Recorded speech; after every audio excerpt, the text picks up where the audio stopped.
I knew of ships from paintings. I had heard of them in stories. They were golden and huge as leviathans, their rails carved from ivory and horn.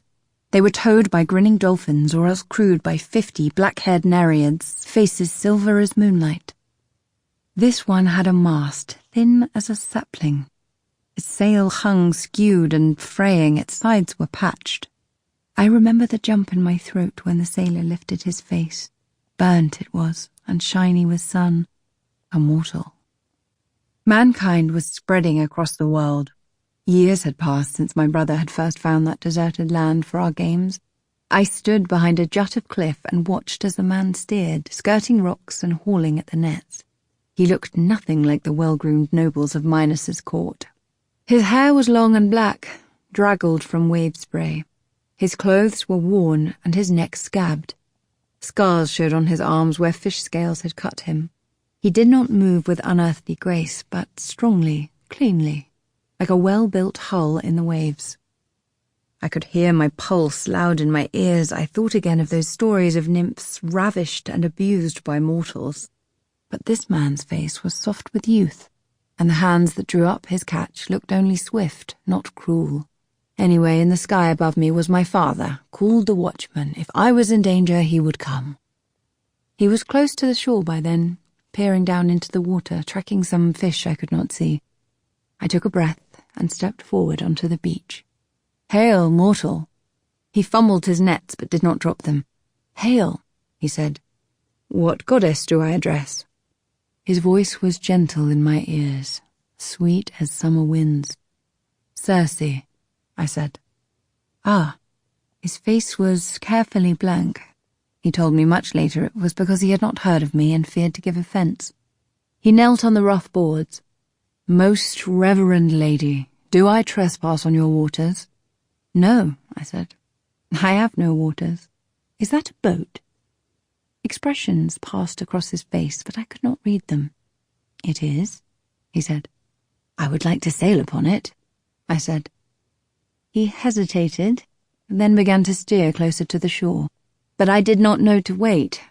I waded out through the waves to him and pulled myself aboard.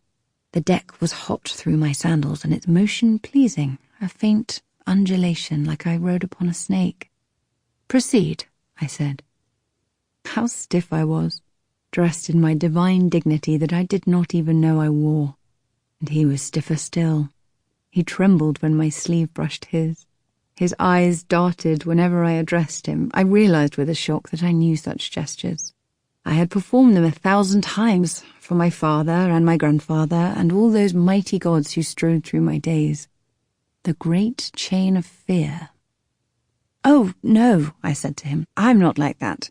I have scarcely any powers at all and cannot hurt you. Be comfortable, as you were." "Thank you, kind goddess." But he said it so flinchingly that I had to laugh. It was that laughter, more than my protestation, that seemed to ease him a little. Moment passed into moment, and we began to talk of the things around us. A fish jumping, a bird dipping overhead. I asked him how his nets were made, and he told me, warming to the subject, for he took great care with them. When I told him my father's name, it sent him glancing at the sun and trembling worse than ever. But at day's end no wrath had descended, and he knelt to me and said that I must have blessed his nets, for they were the fullest they had ever been. I looked down at his thick black hair, shining in the sunset light, his strong shoulders bowing low. This is what all those gods in our halls longed for, such worship. I thought perhaps he had not done it right, or more likely I had not.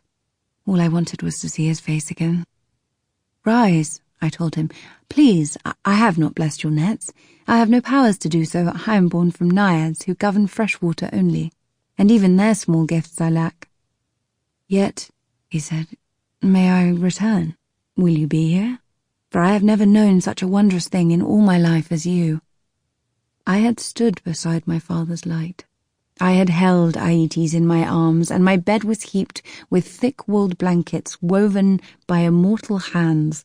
But it was not until that moment that I think I had ever been warm. "Yes," I told him, "I will be here."